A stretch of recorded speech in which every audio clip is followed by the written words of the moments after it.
Desde que eu diga por que está aqui. Está aqui porque sabe de uma coisa. Uma coisa que não sabe explicar, mas você sente. Você sentiu a vida inteira que há alguma coisa errada com o mundo. Você não sabe o que é, mas está ali, como uma farpa em sua mente, deixando-o louco. Foi essa sensação que o trouxe a mim. Está em toda parte. Está à nossa volta. Mesmo agora, nesta sala aqui. Você a vê quando olha pela janela, ou quando liga a televisão. Você a sente quando vai trabalhar, quando vai à igreja, quando paga seus impostos. É o mundo que acredita ser real para que não perceba a verdade.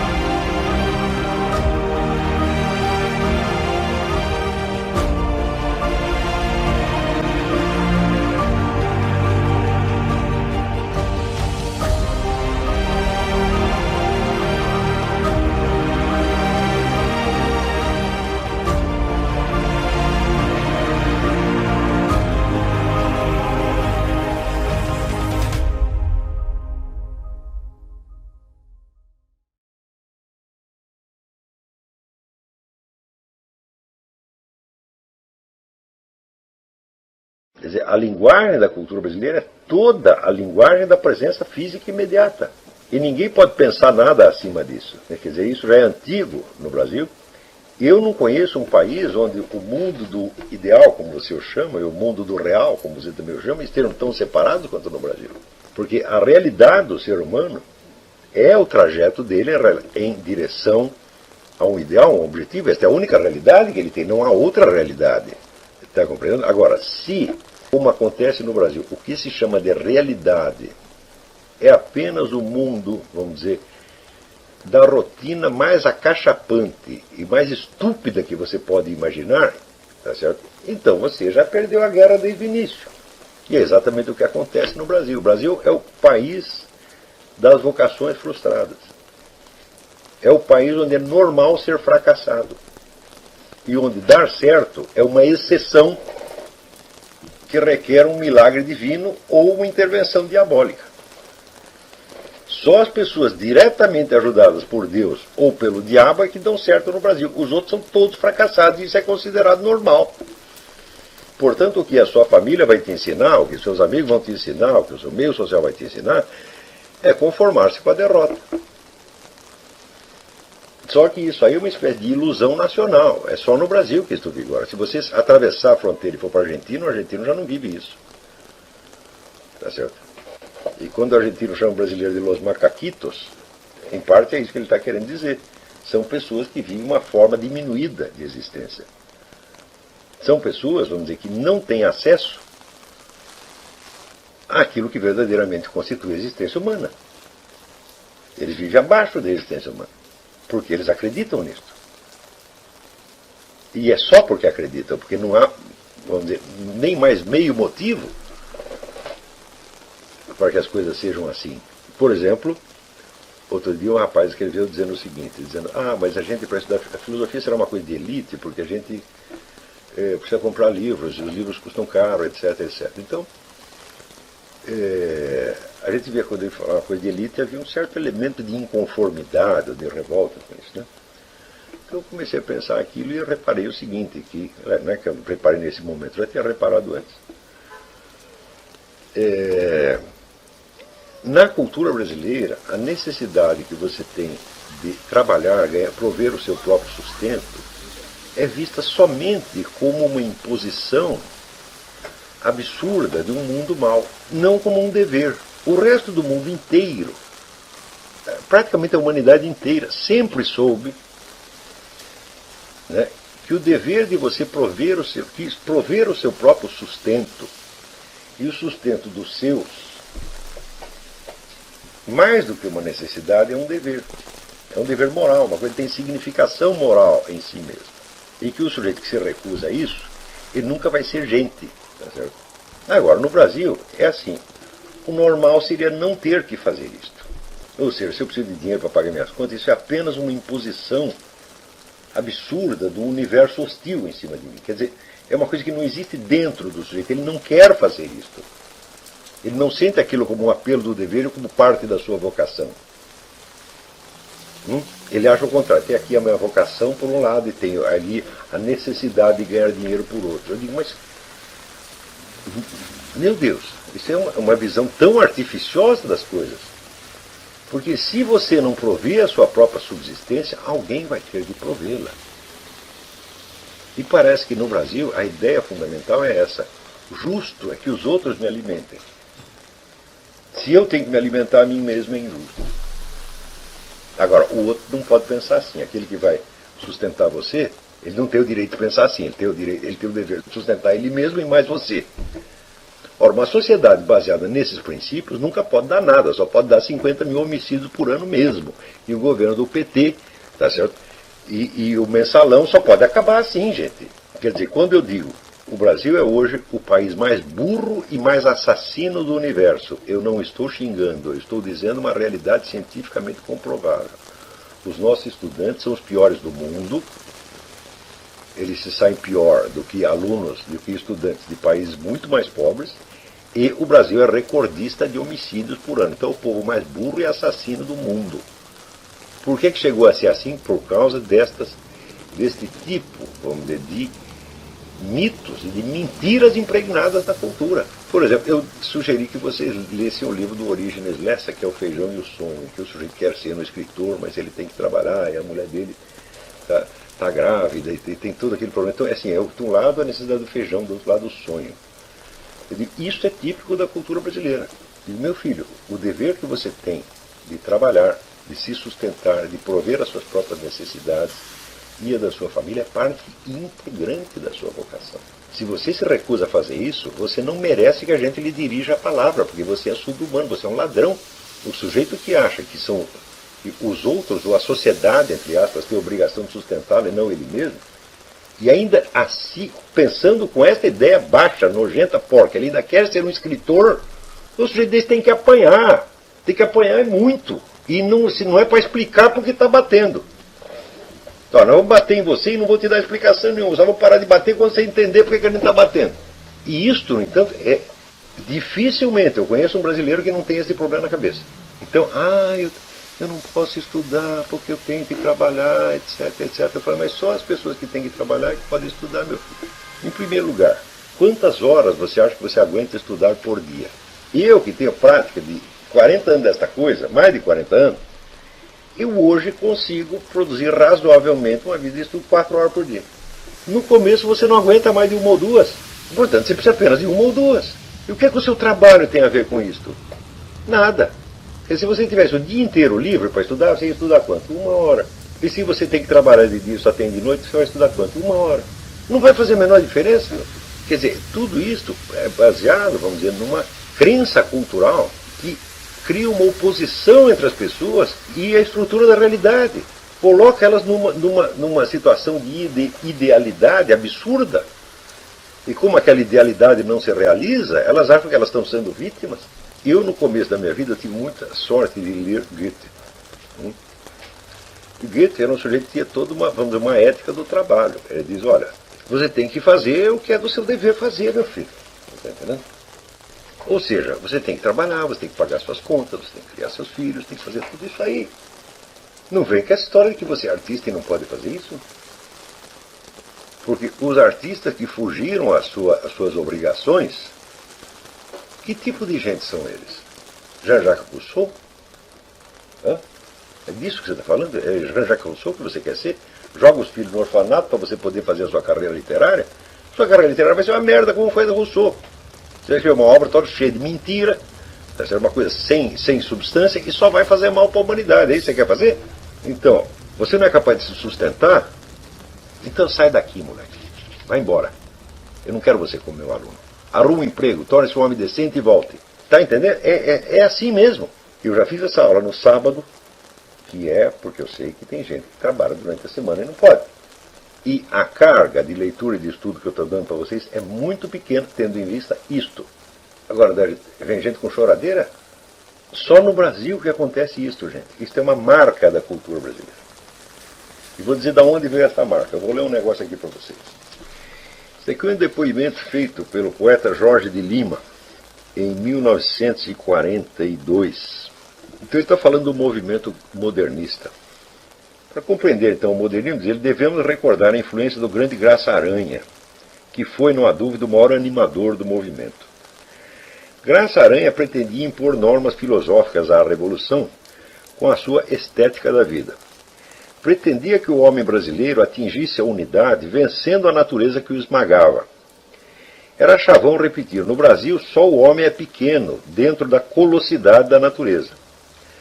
Aconselhava o reformador que o homem brasileiro vencesse o terror, o medo metafísico, a compreensão subjetiva impregnada de supostos atrasos que a deturpavam. Aconteceu, porém, o contrário.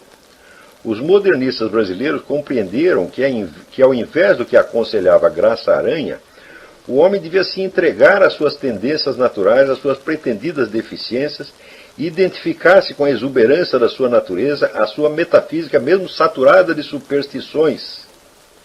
É esse amálgama de inferioridades. Preste bem atenção, isso foi uma decisão tomada nos anos 20 por uma geração de escritores brasileiros, escritores, artistas, pintores, músicos, etc., etc., que marcou o desenvolvimento da nossa cultura superior, entre aspas, até hoje. O Graça Aranha tinha escrito aquele romance, O Canaã, no qual há uma cena terrível de uma moça pobre que tem um filho, ela é mãe solteira, então ela, na hora de dar à luz, ela se esconde e ela tem o filho aí no mato e os porcos comem o bebê dela, né? Então, com isso aí ele estava simbolizando a total impotência do ser humano, tá certo, perante a natureza. E ele tinha esta ideia de que para criar uma grande cultura nós tínhamos que vencer esta coisa. Nós tínhamos que vencer o terror da natureza, vencer os impulsos primários, tá certo? Vencer esse sensualismo brasileiro, essa coisa. E ele estava certíssimo. Hã? Só que daí a turma decidiu o contrário. Falou, não, nós temos que partir para o telúrico, né? Para, né, as sensações primárias, etc., etc. Bom, acontece o seguinte, o mundo das sensações primárias, o mundo da presença física, é o mundo do total isolamento do ser humano. O ser humano só consegue juntar forças no mundo do virtual, minha gente. Se ele fica apegado, vamos dizer, ao sensorial direto, cada um está isolado no seu sensorial direto, como bichinhos. Você está entendendo? E ficam impotentes perante a natureza e não conseguem se juntar para fazer nada. Você está entendendo? Por isso é que o brasileiro hoje vive nessa impotência. Ele não é capaz de se organizar para resolver seus problemas, mesmo elementares. E fica esperando que o governo resolva, mas acontece que os caras que estão no governo pensam igualzinho a ele. Está entendendo? E daí fica toda esta babaquice, tá certo? De cultuar religiões animistas, e carnaval, e candomblé, etc. Tudo isso já devia ter sido extinto há muito tempo. Isso aí só faz mal para as pessoas, porra. Isso aí tem que acabar. Enquanto continuar com esta babaquice, vai continuar os 50 mil homicídios por ano. É certo? Porque se você pensar, o que é carnaval? É uma farra sangrenta. Não é isso? Por que acham isso tão lindo? Porque são os idiotas, porque acreditaram nessa geração de pseudo-intelectuais. Quem aguenta ler os poetas do modernismo hoje? Ninguém aguenta. Aquilo é de um artificialismo, de uma babaquice sem fim. Quer dizer, para sair uma literatura boa, saiu, por exemplo, note bem, veja o contraste. Em 1926 houve um segundo modernismo no Nordeste, inspirado pelo Gilberto Freire. Não foi o modernismo paulista, né? E dali saíram grandes escritores. Graciliano Ramos, Zé Lins do Rego, né?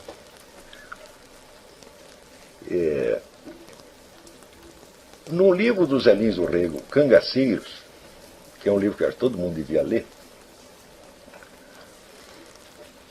tem uma mensagem que todo brasileiro devia meter na cabeça. A história é a seguinte, é um casal de lavradores pobrezinhos E eles estão pegos ali no meio de uma guerra, tá certo? Entre coronéis do sertão e cangaceiros. E hora os cangaceiros fazem acordo com os coronéis, hora briga e tal. E os coitadinhos ali no meio daquele negócio, né, levando chumbo, tudo quanto é lado, sem poder fazer nada. Né? E por quê? Porque eles nunca sabem o que vai acontecer, eles nunca sabem onde estão os cangaceiros, nem onde é a guerra, eles estão completamente perdidos. Até que aparece um cego, que é um desses cantadores de feira, né? E o cego é o sujeito que vai de cidade em cidade e ele ouve as vidas das pessoas, ele guarda tudo na cabeça. Então ele tem o fio da meada. E graças ao cego, aquele casal consegue mudar, ir para um outro lugar e se salvar. Você está entendendo? Então o que é isso? Eu acho um grande livro, mas um grande livro. Né? O pessoal dá muito mais valor a outros livros do Zé Lins do Rego, mas acho que isso aqui é uma obra-prima mesmo. Porque é o quê? É o nascimento da civilização através da linguagem. O poder da linguagem unifica os vários dados dos sentidos, transfere os caras do mundo daquela atualidade física atomística, quebradiça, separada, para um mundo onde as coisas têm unidade, está entendendo? Então elas percebem o sentido e elas sabem o que fazer. Só que é o seguinte, a cultura brasileira até hoje não deu esse salto. Que era o que estava propondo o Graça Aranha, isso que nós temos que fazer. Agora, para isto, exige um certo sacrifício. Qual é o sacrifício? Você não vai sacrificar nada do substantivo, não. Você vai sacrificar bobagem. É? Você vai sacrificar carnaval. Você vai sacrificar o... Como é que se diz? Esse apego que você tem ao sensualismo imediato, tudo isso tem que ser transcendido, minha gente. Transcendido não quer dizer que você vai matar essas coisas, você vai colocá-las dentro de um quadro maior onde elas adquirem sua justa proporção. Então, quer dizer, o que você tem que fazer é passar do sensualismo imediato para o virtual. E conquistar, é como na minha teoria das camadas da personalidade. Você tem que subir de camada da personalidade. Camadas da personalidade são o quê? À medida que você vai crescendo, você vai conquistando novos critérios de integração da sua personalidade em função de novos objetivos que você determina. E que dão um senso de unidade cada vez mais elevado e cada vez mais abrangente com o que você está fazendo. Agora, se você ficar apegado a essas coisas que o modernismo cultuou, tá certo? Você não vai passar da segunda camada, que é instintiva. Agora, no mundo dos instintos, não existe unidade. Por quê? Porque não existe nenhum instinto contínuo. Você não pode ter fome 24 horas por dia. Você não pode ter sono 24 horas por dia. Você não pode ter desejo sexual 24 horas por dia. O instinto é quebradiço. Então a pessoa que vive pelo instinto, ela não tem personalidade. Ela é só um monte de pedaços que não junta, está entendendo? Agora, então, isso daí resulta esta atitude brasileira com relação ao trabalho. Existe o mundo da necessidade e existe o mundo do ideal. Falo, não existe nada disso, isso é sonho, isso é maluquice. Isto não existe, minha gente. Os obstáculos, as dificuldades materiais, etc., elas são a substância do seu plano de vida. O seu plano de vida só faz sentido dentro disso. Se você tivesse nascido no paraíso, meu filho, no paraíso ninguém tem plano de vida. Nós só temos que ter um plano de vida. Por quê? Porque existem coisas que se opõem ao plano de vida, porra. Está entendendo? Essas coisas que se opõem, tá certo? Inclusive, elas determinam a forma do seu plano de vida. Então, a primeira coisa que você tem que ver é que o plano de vida ele tem que ter um sentido moral para você. Ele tem que ser um trajeto que vai na direção do que é algo que você entende como o bem. Ora, você não pode dar um passo em direção ao bem se você não entende o trabalho, o sustento próprio, como um dever e o entende somente como uma necessidade imposta de fora. Você está entendendo? Como se fosse, vamos dizer, trabalho escravo. Trabalho escravo é o trabalho que não adianta o escravo realizar, porque ele não pode se realizar através desse trabalho.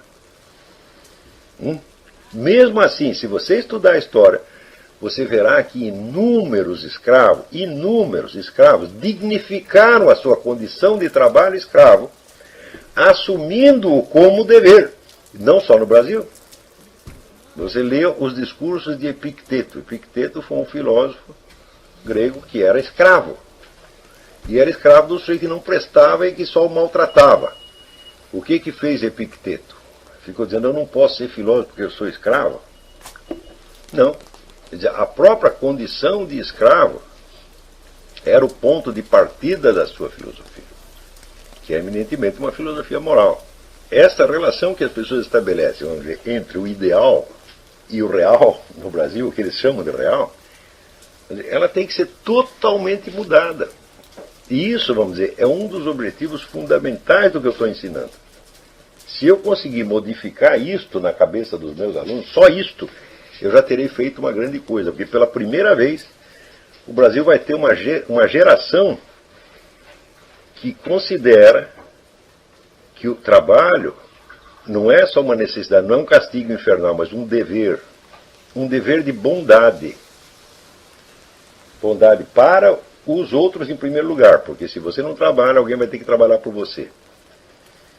Então, portanto, você vai virar o senhor e ele vai virar o escravo. É isso? Então, o Brasil é uma nação de escravos, onde os caras não estão se queixando da escravatura, estão se queixando só de que o escravo é ele e o senhor é o outro. Então, se inverter a situação, ele vai ficar satisfeito. Então, note bem, um país onde as pessoas pensam assim, já começa com um nível moral muito baixo desde a educação doméstica. Na educação doméstica, se o sujeito tem grandes planos, tem grandes ambições, a família já trata de reprimir o cara. E dizer, não é nada disso, você está enganado, você tem que viver na realidade, você tem que fazer um concurso para o Banco do Brasil. É assim. Hã? O que uma mãe deve fazer? É isso que ela deve fazer? Deve reprimir os sonhos do cara? Não. Ela deve dizer, não, meu filho, tu vai para frente, né, vai fazer a sua coisa, tá certo? E segue o caminho que você tem que seguir e não se esqueça da sua velha mãe, que deve vai chegar uma hora, eu não vou poder trabalhar, você vai precisar me ajudar. Então você vai ter dupla carga, meu filho. Você vai ter que fazer isso aí que você quer fazer e mais eu. É isso que a mãe faz, honestamente. Então, quer dizer, o problema da sociedade brasileira, ele vem de muito longe e vem de uma série de crenças malignas que estão incrustadas na sociedade e que não deixam as pessoas se realizarem, meu Deus do céu. A primeira é essa.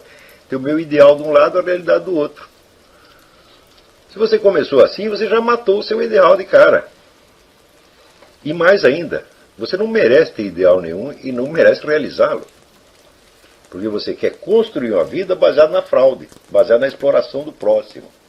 Eu leio muitos livros portugueses, então a gente vê a imagem que tinha dos brasileiros no século XIX em Portugal, é a imagem medonha, mas correspondia à realidade. Quer dizer, o brasileiro era visto assim, como se fosse carreirista, né?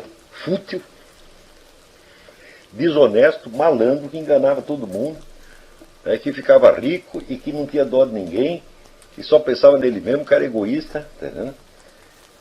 Então tem um versinho do Camilo Castelo Branco que ele descreve o Palheiro. O Palheiro é um bairro lá de Lisboa, do Porto, sei lá, acho que é no Porto. Então, tinha vários tipos pitorescos, né, tipos exóticos para você observar. Então, entre os vários tipos, né, tem assim, lá você vai ver isso, vai ver aquilo, e daí tem um versinho que é assim: há de ver o milionário brasileiro com 1000 tretas a narrar com sujas cores as lendas dos seus amores com as suas 30 pretas. Quer dizer, o brasileiro era isto. Tá entendendo? Era um sujeito que tinha lá um monte de escravo, ficava comendo todas as escravas, era isso o brasileiro em Portugal. Né? E olha, até hoje o brasileiro reclama disso. Ele quer ser o senhor escravo que tem lá 30 pretas peladas para servi-lo o tempo todo, tá entendendo? E se ele não tem isso, bom, que você queira isso, fala, bom, até que se compreende que você queira isso. O que não se compreende é que você ficar revoltado de não ter isso e achar que os outros têm obrigação de te dar isso. Então, vamos dizer, se você é pobre, vamos dizer, a sua pobreza é o seu ponto de partida e você tem que aprender a se comportar como um pobre decente. O que é um pobre decente? É o sujeito que trabalha, tá certo? Com a consciência do seu dever. É o que o Cristo mandou, cada um tem que carregar a sua cruz. A cruz representa não é um castigo infernal, meu filho. O castigo infernal vem depois. A cruz é a estrutura da realidade. Se você não arca com a realidade, o que significa a tua idealidade? Significa somente uma futilidade, um peido mental. Tá certo? Então você mesmo se desvaloriza. Está compreendendo? Vamos.